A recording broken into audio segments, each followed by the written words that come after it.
Tips from Todd here from Wisconsin CTC, doing something a little different. I'm on a road trip. I'm on an adventure.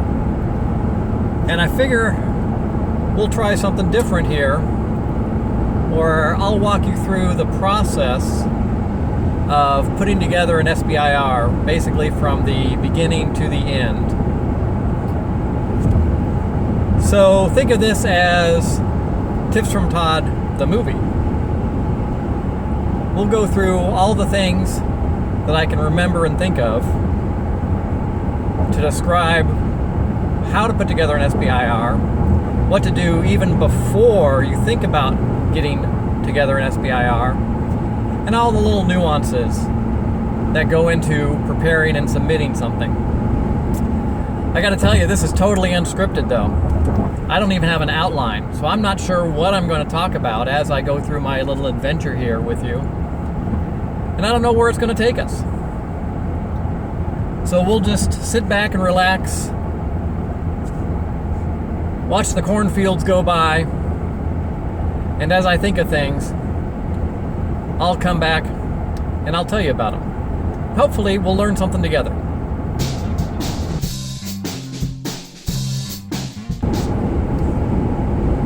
So let's look at some of the first things to think about.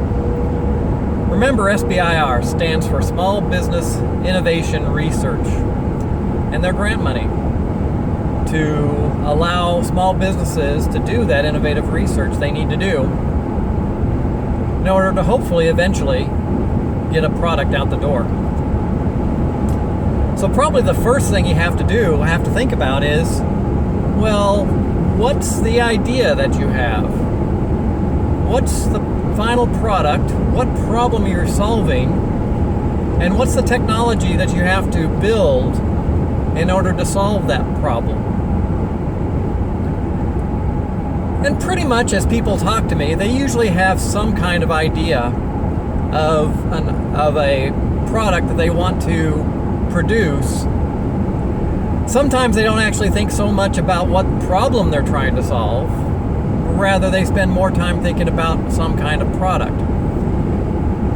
And I'll tell you right now, it's really best to be thinking about problem solving rather than product building.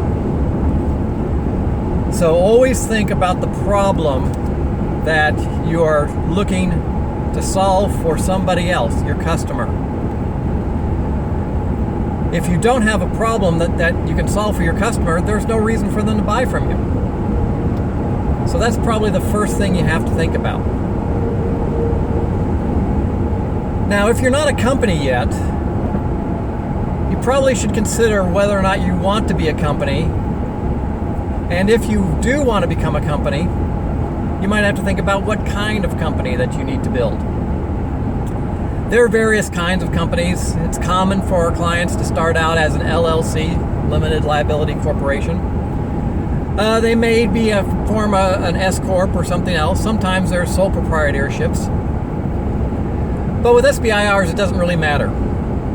All you have to do is be a for-profit business in order to be eligible for an SBIR, as well as small business, less than 500 people, located in the United States and primarily owned by U.S. citizens or people who are green card holders.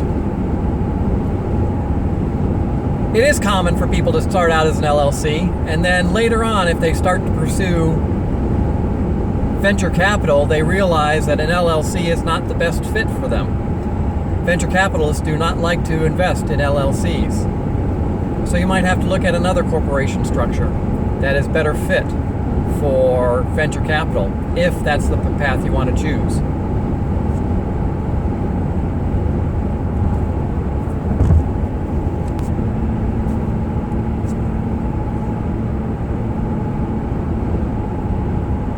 Now that you have your ideas put together, and you thought about whether or not you want to be an actual corporation yet or not, let's look at some of the next steps to think about with an SBIR.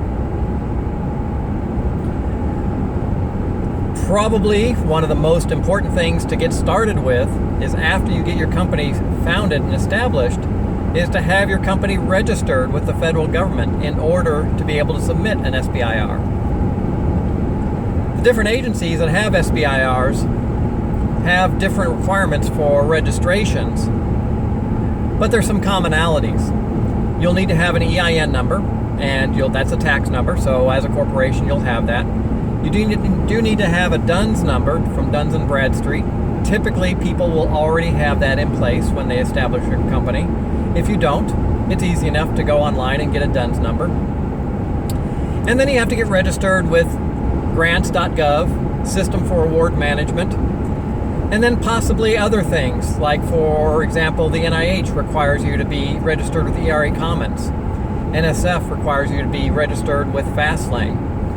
So those various system-wide registrations you have to do for all of the different agencies, and then the different agencies might have their own specific individual registrations in order for you to actually submit to them. Registration does take some time. Sometimes the registration or the activities that you need to do are quick. You just go online, you spend a couple of minutes typing in information, and there you go, you're registered. Other times it takes more time, where the registration sits on somebody's desk for a while. You have to actually submit an affidavit before your registration is maintained, and that could take 3 or 4 or even 5 weeks to get your registration complete. So that's pretty important to think about. If you're looking to submit a proposal and a deadline is looming, and you don't have your registrations already taken care of, that could preclude you from actually submitting your proposal. So do your registrations early and maintain them. Some of the registrations will expire after several months or a year, and so you have to make sure that your registrations are up to date. But hopefully you'll get all the registrations taken care of, and you're ready to go on to the next step. Alright, so after you have the registrations taken care of, or at least you've started the registrations, you really should think about contacting a program officer to see if your idea is something that's suitable for them. Oh, forgot. Really, one of the most important things, talk to us. We here at the CTC are experts at helping people go through the SBIR process, and I'm remiss at mentioning that one of the first things you really should do is talk to us. Now, we'll have contact information somewhere, maybe up here perhaps. There's my email address, or at least somewhere nearby. You can reach out to me through an email. If you want to call me, that's fine. I'm happy to have phone conversations. So when you actually do visit with us and we talk about your program, probably one of the first things I'll do is be asking you what's your project about, and who do you think would want to purchase the eventual product, as well as which agency you think is a good fit for you. We can all talk about that. Now, when you are contacting the program officer, probably you'll want to put together an executive summary of some sort. Different agencies do different things. National Science Foundation, for example, has the project pitch. We talk about that often.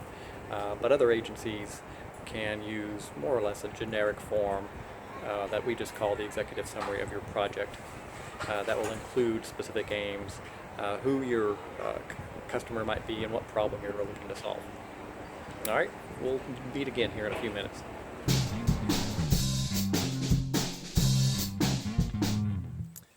All right, so let's talk a little bit more about the executive summary and what goes into it, and what's really the reason behind the executive summary. I like to say that the executive summary is for the program officer, but really the dirty little secret is I don't have any clue what you're talking about. I have no idea what your technology is. I have no idea what your problem you're trying to solve. So when I ask you to put together an executive summary, I'm actually asking you to put it together for me, so I can have a clue as what you're talking about and what your technology is and what problem you're looking to solve and who your customer is, all these things. So that's kind of the secret behind it. But even there's a deeper secret. It's really for you. Oftentimes you yourself really don't know what problem you're trying to solve or how you want to articulate what specific aims you want to accomplish, what you want to do in order to get once you get the money. So the executive summary actually does hold several values. One, of course, is for the program officer, but it's also for me, it's also for you to be able to figure out what you need to do and what problem you can solve and how significant that problem is. Things that go into an executive summary, essentially, like the first paragraph would be, well, tell me about the problem. Tell me how big the problem is, how many people it affects.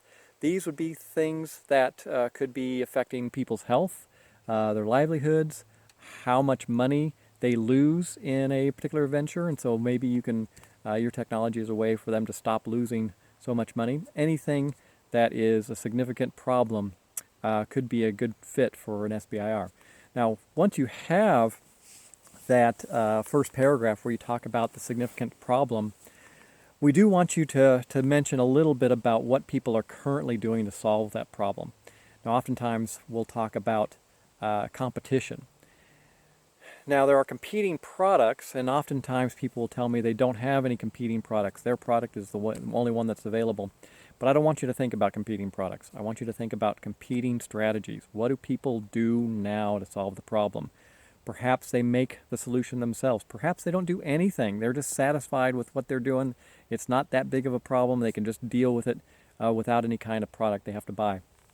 Other times there may be a product that kind of somehow solves it kind of okay, but it might be good enough. So when you talk about competing strategies, I intentionally say competing strategies. I don't talk about competition or competing products. I think about what are the competing strategies of your customers. Now, after that, you can talk about your specific aims or technical objectives. These would be things that you need to accomplish. One or two, maybe three. You don't need to go any more than 3 technical objectives or specific aims. The key with technical objectives or specific aims is that these are things you want to accomplish. These are the things that you want to achieve, not what you want to do. What you want to do are the tasks. Those are the experiments that you might want to perform in order to get data. But the specific aims or technical objectives, those are the overall goals, the things that you want to accomplish, things you want to prove. And so I encourage you to use verbs like that. We wish to prove, or this technical objective will be done when we complete these sorts of things and validate that the technology works. So those are the things that would go into an executive summary. I tend to like to have the last paragraph set aside for what you might want to do in the future. And this could be things like what you want to do for Phase II, perhaps, or what you want to do ultimately for commercialization. So when we're doing these things in Phase I, once we accomplish these, we'll expect to do these things in Phase II. When Phase II is complete, we should have a prototype product that we can start to sell. So those are the things that go into the executive summary. Once you have those things accomplished in the executive summary and have they passed muster, feel free, of course, to send them to me. That's one of the things I'd like to do. I'm happy to look at your specific aims or your executive summary to see how it looks. I'll be happy to give you suggestions on how to improve it. Send that off to a program officer. Now, sometimes program officers will not get back to you. Sometimes different agencies will say they're in a dark period where they don't allow you to have contact with program officers. With NSF, for example, they don't take the executive summaries. I mentioned that already. They do the project pitches, which is essentially the same same goal as the specific aims or the executive summary. But if it works well, hey, send it off to a program officer. How do you find a program officer? Go to the website. Go on the individual agency website. Look for the names behind the topic that you're looking to submit to. Email it to them. I tend not to call them first. I tend to email them the executive summary with a simple email that says, hello, my name is such and such. We are working at this particular company. We hope to build a technology that does this and solves a particular problem. By the way, I've attached an executive summary for you to look over. I would be really happy to have a conversation with you about our potential application to see if it's a good fit for your agency for funding for the SBIRs. Hopefully they'll get back to you. Hopefully the program officers will get back to you fairly quickly. Sometimes they do, sometimes they don't. And it depends a lot on the agency, but it also depends on the individual program officers. For example, National Institutes of Health, they have lots of program officers, dozens, maybe hundreds of program officers. Some of them are more responsive than others, and it may take you a couple of times to get somebody to get back to you with their thoughts. Others are much more fast. They're much more rapid. They'll get back to you within a day or so. One of the goals of talking to a program officer or getting this email back from the program officer is to get a phone conversation with them. So if they do respond with an email saying, I'm happy to look over your executive summary, see if you can get a conversation on the phone. Can we meet, or can we have a phone call on Tuesday at 2 o'clock for 15 minutes? Whatever. So this actually does a couple things. It establishes a relationship with your program officer. You can ask them questions that it might be more detailed.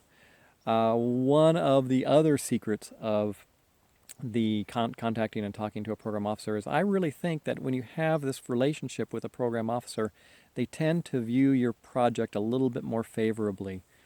So if you send in an SBIR without having contact with the program officer, they don't know who you are, they've never had a conversation with you, they don't know much about your technology, they may be less amenable to funding it. But if you've had some conversations with them, they know who you are, they're expecting your proposal, then I think they tend to be more favorable to funding your particular proposal. So that's the end of that particular section, talking about the executive summary and having first contact with a program officer. In a few minutes, we'll talk about what's next.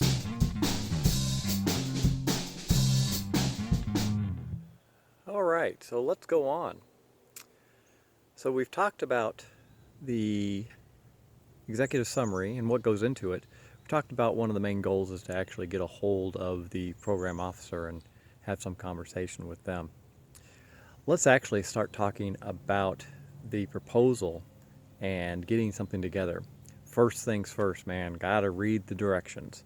Read those guidelines that the agencies put out. Now I understand for sure these things can be daunting. They're oftentimes dozens, hundreds of pages long. They contain a lot of information. Read through it. Go ahead and read through all of it. I don't actually think you need to digest everything that's in there. There's a lot of things in there that are extraneous, that are useful in certain cases, and then kind of get in the way of your understanding.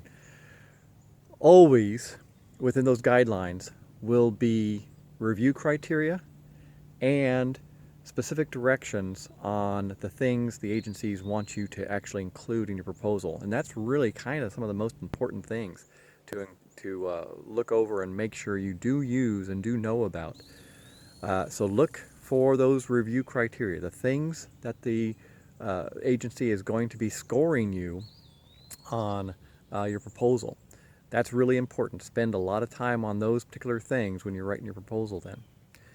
Then also, they usually give some kind of guidelines or outline of the things they want you to talk about.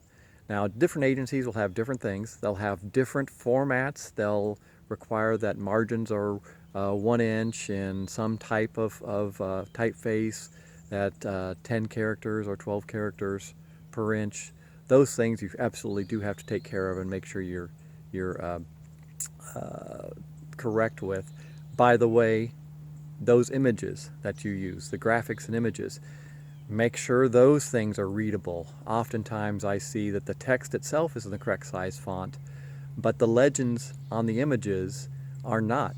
And many times they are just so small and obscure you can't even read what the data is telling you. So the reviewers can't read what the data is telling you, and they're going to trash you for it. So let's just say that they do have those guidelines where they have the different things that you need to put into, different categories you need to put into your proposal. those categories, they'll actually list them. They may say A, B, and C. You want to talk about A is the significance of the problem and B is the commercial opportunity, things like that. Use those headlines that they ask you to do.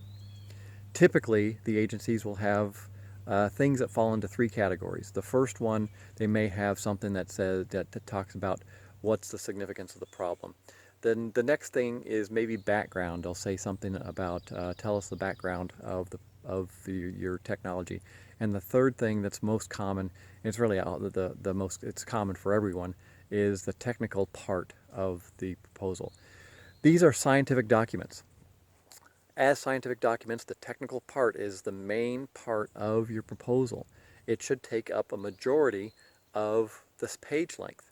So if you're submitting a 6-page proposal, but only a half a page or 1 page is the actual technical work that you are planning to do, that's not going to cut it. You're going to need to spend a lot more time on the actual technical work.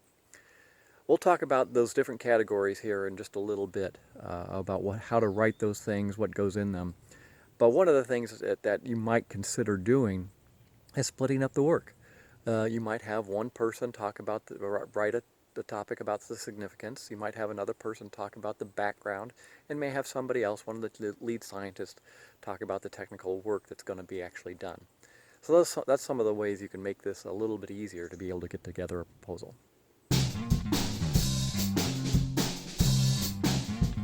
As you're starting to write your proposal, look at the significant section first. It's not necessarily the first thing you have to actually work on, but it's something to always think about. You're looking at trying to solve a problem, and so articulating how big that problem is, how significant that problem is really going to be really important. The reviewers are going to try to fund those things that make a big impact, and if the problem you're trying to solve is already solved somehow, or is not that big of a deal, they're less likely to be able to fund it or want to fund it. So spend a few minutes talking or thinking about the significance, and then just start writing. You'll need things like actual data. So this is a scientific document. You will have to have journal articles or some other references that you can allude to, but you need to talk about how many people are affected by the problem, how much it costs, the number of lives that may be lost if this is a medical sort of situation. So all these things are important to articulate. So gather your books together, get the journal articles, go online to get references or information about how big and important this problem is, how many people would want to have the problem solved. So that will be really important. One of the other things about an SBIR is innovation, and some of the agencies actually have a separate section specifically for innovation. Innovation section may be a half a page long, it might be a page. It is important to be able to discuss how innovative your technology is to solve the problem. This is an SBIR, Small Business Innovation Research grant, so they do want to know that what you're doing is innovative. No one else is doing it. No one else has been able to do it. I find that having some text or prose around the innovation in the innovation section is fine, but make sure you actually bullet out the innovative points you want to describe. So bullet point 1, our technology is innovative because. Bullet point 2, it's innovative because of this. Bullet point 3, it's innovative because of this. So if you do that, it makes it very easy for the reviewers to find those statements that indicate how your technology is innovative. If you bury all that stuff into a couple of paragraphs, it's harder for the reviewers to pick that out. Incidentally, just as another tip, feel free to use liberally the boldface or underline or even italics. So if you have certain thesis statements that are important for the reviewers to actually catch, I would bold it. I'd take that sentence and put it in boldface type, or perhaps underline it. So that makes the reviewers notice it a lot more easily. All right, so once you have the innovation section kind of figured out, next you can talk about the background of the technology. Now you may have to spend some time thinking about the background and writing some things down, but don't go too much detail. You do want to have enough detail that the reviewers who aren't expert in the field will understand what you're talking about, but you have just enough detail that those who really know what's going on don't become bored. I know it's a fine line sometimes to try to figure out how much detail you want to include, but remember the technical aspect of it, the actual work that you want to do is the most important part. It should take up most of or a large portion of the proposal itself. So don't spend pages and pages and pages talking about the background. Go over it. Talk about why what the history is of the problem you're trying to solve, the history of the science that's been going on behind it. Give them enough information that they can then understand what your technology, what your actual technical work is going to be about. Here also in the background is where you can start setting up where your milestones are. So for example, you can be saying things like, in order to be important, our molecule perhaps needs to be detected at some minimum limit or something like that. That will get you set up to where when you start putting together your milestones in your technical part, you can say, well, our milestone is to be able to detect the molecule at this particular limit. Why? Because that's what's important. We set that up previously in the background. Also, the question comes up often about preliminary data. There is no requirement that you have preliminary data in your background, so you don't need it. However, the fact of the matter is you're going to be competing against people or other companies that do have preliminary data. So it's probably a good idea to have some preliminary data. It's, of course, best that the preliminary data comes from you, so you can say, we have done this. Second best, perhaps, is using preliminary data that comes from your collaborators. So oftentimes our people will be collaborating with university labs, and they can use the preliminary data out of the university lab. Make sure, though, when you say something like that this is preliminary data from the university, make sure you don't say this is our preliminary data. Say that this is the preliminary data of our collaborators. It is somewhat common for us to have clients who are professors who have collected a lot of data in their lab, and they spin out a company, and then they talk about, and the company puts together the proposal and submits the proposal, and then in that text they'll say something like, we have done this work, when in reality the company hasn't done any of the work. It's the university lab that's done the work. So it's better to say the university component, our collaborators at the university have done this work, not us, because you as a company may not have done any of the work. Perhaps worst case scenario is that you use preliminary data that's available in the journal articles.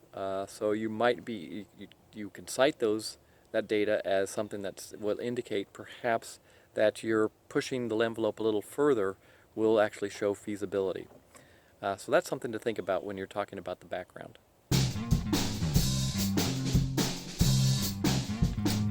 Okay, so let's move on to the next subject. And this is really getting to the meat of the action here. This is the science. This is the real stuff that you're looking to do. The next section that you have to take care of is the actual technical work. You have to describe the science that you're going to be doing, the experiments that you plan on doing, and you have to provide some fairly decent detail on the things that you want to do.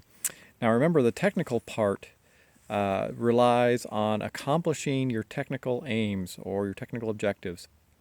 So those are the things we talked about a little earlier. Those are the overall goals, the things you want to achieve, the things you want to accomplish. And how you make those accomplishments is in the tasks or the experiments that you want to do with the technical work. So this technical section takes up a fair amount. It takes up oftentimes much more than half of the actual proposal itself. These are absolutely scientific documents. They will be reviewed by scientists, and the scientist will check to see if your science makes sense. So make sure some common mistakes. Make sure you have proper controls. That's one of the things we see as a common complaint, is that you're doing an experiment and you're not actually controlling for all the other extraneous variables that might happen. They may ask questions or may question why you're doing something or what the goal is of why you're doing something. Are you doing it to make an accomplishment, or are you just doing it to learn something? It's important that while you are actually learning, you are still moving the needle toward an actual product that can reach commercialization. This is not an academic grant where you do stuff just for the sake of learning. Absolutely fine, doing stuff for the sake of knowledge for humankind is a necessary and noble cause. But these are not academic grants where the goal is not just to learn something new. The goal is to prove or validate that what the science and research you're doing makes sense and can actually show feasibility or maybe even eventual prototype of a particular product. So those are the things you have to take care of.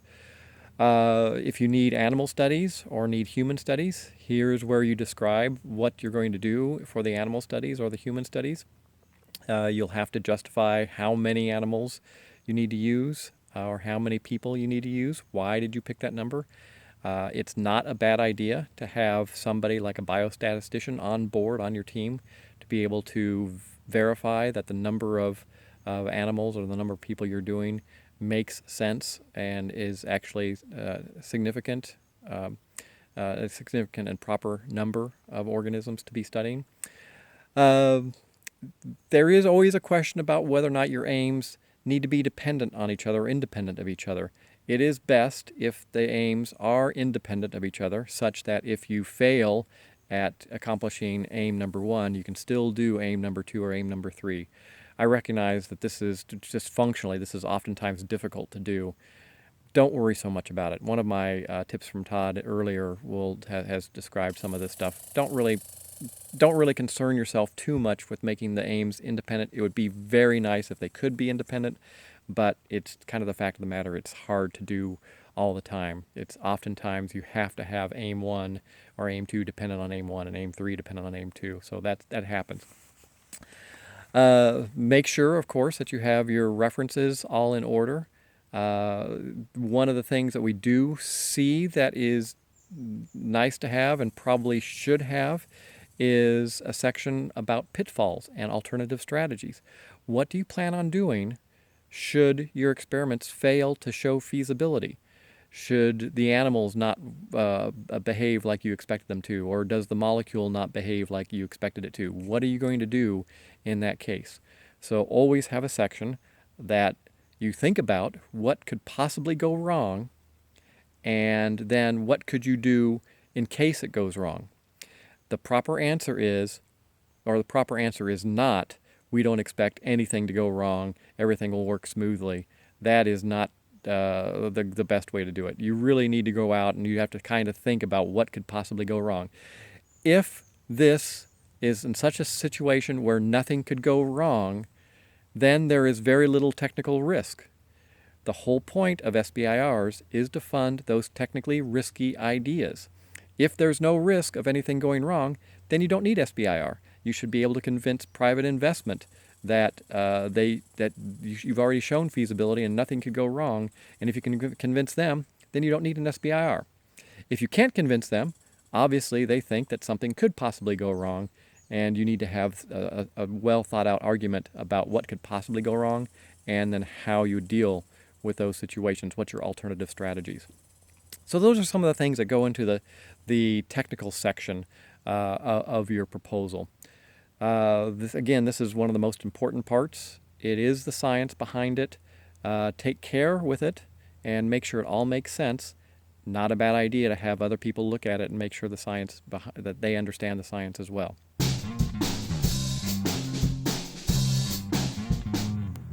All right, so let's go on with our little adventure here. Hopefully it's not too terribly boring. Let's go beyond your actual technical proposal part and think about the other things that need to go into a winning package. And I say package because there's all sorts of other things that go into your proposal, including the technical plan, but also things like budgets, bio sketches, description of the equipment and facilities you have in place, any team members that would be important to the proposal, as well as other agencies or groups, companies, universities that might need to be involved with your project. Incidentally, let me mention something about STTR. This is Small Business Technology Transfer grants. Now, when I talk about SBIRs, I oftentimes will just inherently include STTRs as part of that. But really, the STTR program it's a totally different, well, it's a differently funded program, but there are very many similarities between an STTR and an SBIR. Mainly how much a university is involved, and in some cases who the principal investigator is allowed to be. The amount of money involved with an STTR versus an SBIR, from your perspective, is about the same. There's not much difference. The different agencies will have less STTR money than they do SBIR money, but there's also fewer applicants. So there's some decisions that you might need to make if you decide to pursue an STTR versus an SBIR. First of all, there's only 5 agencies that have STTR funds available, whereas there's 11 agencies that have SBIR funds available. Now, on my tips from Todd earlier, I talked a little bit about STTRs versus SBIRs, but essentially with an SBIR, you can work with a nonprofit lab if you need to, but you don't have to. This is for an SBIR. The nonprofit lab, like a university or maybe a national lab, can do as much as maybe 30 or 33% of the effort. But really the company for an SBIR has to do the majority of the effort, a fairly large portion of it. With an STTR, Small Business Technology Transfer, the idea is that the university is a very integral component of the entire project, and with an STTR you have to work with a nonprofit lab like a university or a national lab. It's a requirement. And that university lab has to do at least 30% of the work, but can do as much as 60% of the work. So in some cases, when I'm talking to my clients, it's clear that they cannot do all of the work or cannot do a large part of the work simply because they don't have the resources, facilities, or they don't have the expertise to do the work.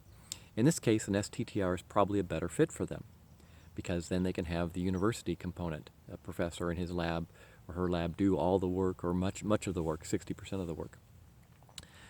Another possibility for thinking about an STTR is that if your company doesn't have a really good qualified principal investigator, in many cases you can go to the university and have that professor be the principal investigator on the proposal, on the STTR grant.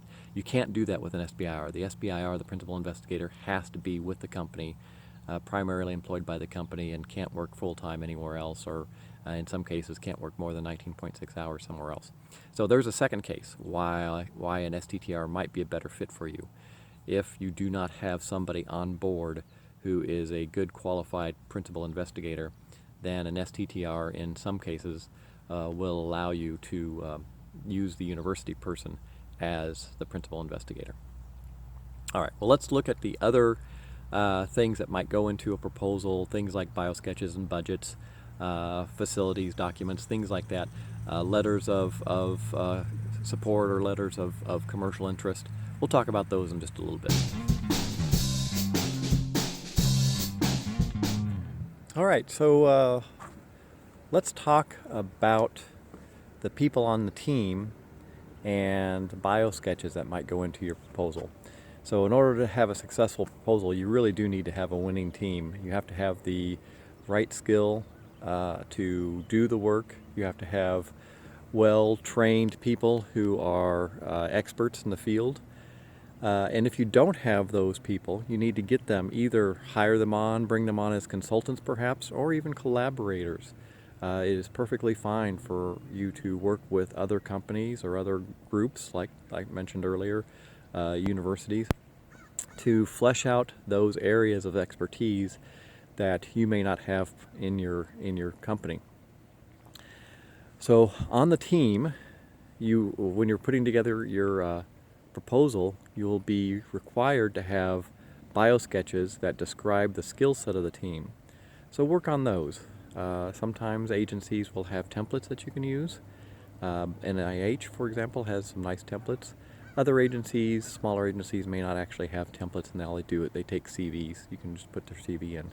It depends on the agency, but you can do that. Certainly, what you want to do with your biosketches is describe not only the expertise of the team, but also how they are a good fit for the actual project you're looking to do. You'll have to have biosketches for all the key personnel, including the principal investigator. That's the most important person doing the science behind the project, but any other key personnel too, you'll need biosketches on. If you don't have the skill set, like I said, you could use collaborators or consultants, and consultants can go on to your grant with the biosketches. We'll look at other things here in just a few minutes.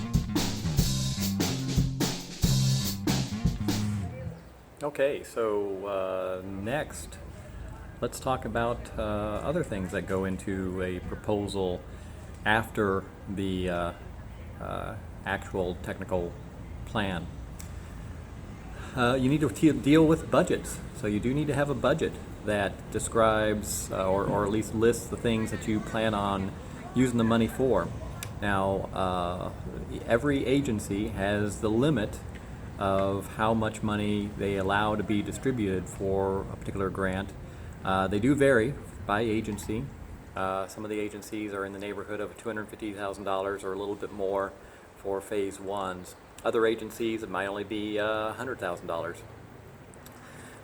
But in your budget, you need to list the people and the time that they're going to spend on the project, as well as how much it's going to cost for your personnel. You can include things like supplies, rental of equipment can also work. It's pretty common that people would know that you have direct costs and indirect costs associated with your budget. Your direct costs are things that are directly associated with that particular project. Things like, hey, we need to have these people work on this project so many hours a week, or supplies, we need to be purchasing these supplies or these animals, or we need to rent this type of equipment for this particular project. Indirect costs are those things that are indirectly related to the project but are required for the company to be functional. Things like rent for the facilities that you have, telephone, electricity bills. Those things are all indirect costs that you can't really set aside specifically to a particular project. The indirect cost for your company, it kind of depends on the company. It's normally measured in the budget as a percentage of the direct costs. It's typical that indirect costs will range somewhere between 25% to 40%. Some companies will claim that their indirect rate is very low, and those are generally for companies that might be software based, where the people doing the work basically just need a computer and a cup of coffee. Other companies will have huge indirect rates because they're fairly industry heavy, and they may have indirect rates of greater than 50%. Most of the time, the agencies like to see indirect rates, at least at first, below 40%, but at some point or other, if you decide you want to negotiate an indirect rate with the agency, then you can. And that could be over the 40%. But typically, if you're at 40% or less, most agencies don't get too bothered by questioning whether or not your indirect rate is out of line. The other thing that you can put on your budget is the fee. So it is possible and recommended that you have 7% of the budget set aside for a fee. It's for profit. You are a for-profit company that the government expects you to try to make a profit, and they say, okay, we'll give you 7% profit. Now, interestingly, that profit can be used pretty much anywhere you need to. So it's not, it's unencumbered. You don't have to spend it on anything in particular, but oftentimes people will use the fee to purchase things that they can't purchase otherwise. That's not allowed to be on the budget for the direct rates. So for example, if you need to buy some large piece of equipment that's not allowed on the direct costs, you can use your fee to buy that larger item. So let's stop there and move on to the next topic.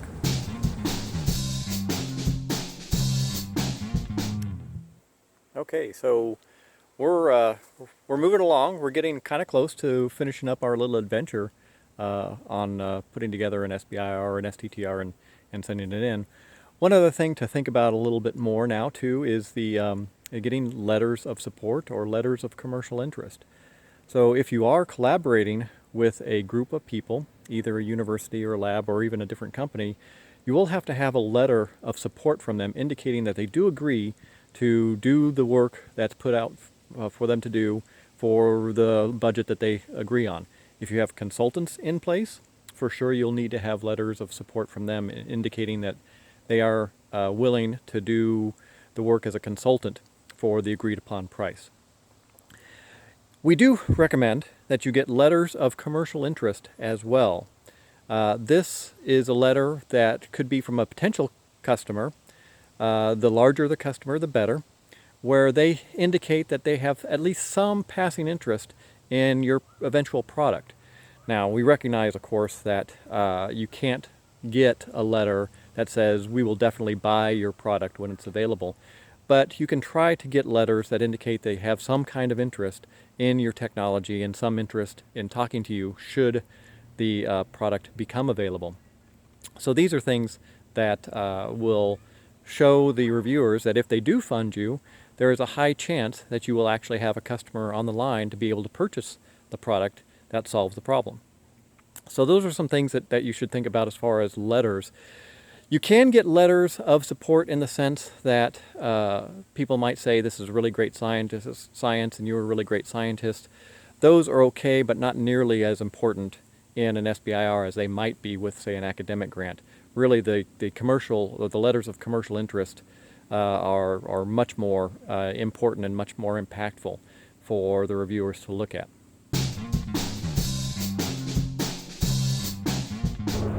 All right, so now we're getting close to the end of our little journey. Hopefully you learned something. Hopefully you haven't been bored. So the next thing to do is actually go out and do this.